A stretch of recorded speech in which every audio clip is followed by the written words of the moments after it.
Chapter 40. Comfort, comfort my people, says your God. Speak tenderly to Jerusalem and cry to her that her warfare is ended, that her iniquity is pardoned, that she has received from the Lord's hand double for all her sins. A voice cries, "In the wilderness prepare the way of the Lord, make straight in the desert a highway for our God. Every valley shall be lifted up, and every mountain and hill be made low. The uneven ground shall become level, and the rough places a plain. And the glory of the Lord shall be revealed, and all flesh shall see it together, for the mouth of the Lord has spoken." A voice says, "Cry." And I said, "What shall I cry? All flesh is grass, and all its beauty is like the flower of the field. The grass withers, the flower fades, when the breath of the Lord blows on it. Surely the people are grass. The grass withers, the flower fades, but the word of our God will stand forever. Go on up to a high mountain, O Zion, herald of good news. Lift up your voice with strength, O Jerusalem, herald of good news. Lift it up, fear not. Say to the cities of Judah, Behold your God. Behold, the Lord God comes with might, and his arm rules for him. Behold, his reward is with him, and his recompense before him. He will tend his flock like a shepherd. He will gather the lambs in his arms. He will carry them in his bosom, and gently lead those that are with young.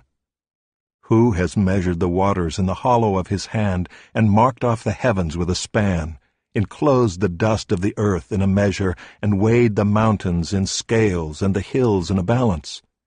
Who has measured the Spirit of the Lord, or what man shows him his counsel? Whom did he consult, and who made him understand? Who taught him the path of justice, and taught him knowledge, and showed him the way of understanding?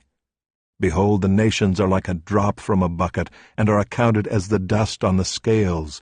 Behold, he takes up the coastlands like fine dust. Lebanon would not suffice for fuel, nor are its beasts enough for a burnt offering. All the nations are as nothing before him. They are accounted by him as less than nothing, and emptiness. To whom then will you liken God, or what likeness compare with him? An idol. A craftsman casts it, and a goldsmith overlays it with gold, and casts for it silver chains. He who is too impoverished for an offering chooses wood that will not rot. He seeks out a skillful craftsman to set up an idol that will not move. Do you not know? Do you not hear? Has it not been told you from the beginning? Have you not understood from the foundations of the earth? It is he who sits above the circle of the earth, and its inhabitants are like grasshoppers, who stretches out the heavens like a curtain, and spreads them like a tent to dwell in, who brings princes to nothing, and makes the rulers of the earth as emptiness. Scarcely are they planted, scarcely sown, scarcely has their stem taken root in the earth, when he blows on them, and they wither, and the tempest carries them off like stubble. To whom then will you compare me, that I should be like him, says the Holy One? Lift up your eyes on high, and see, who created these? He who brings out their host by number, calling them all by name, by the greatness of his might, and because he is strong in power, not one is missing. Why do you say, O Jacob, and speak, O Israel, My way is hidden from the Lord, and my right is disregarded by my God?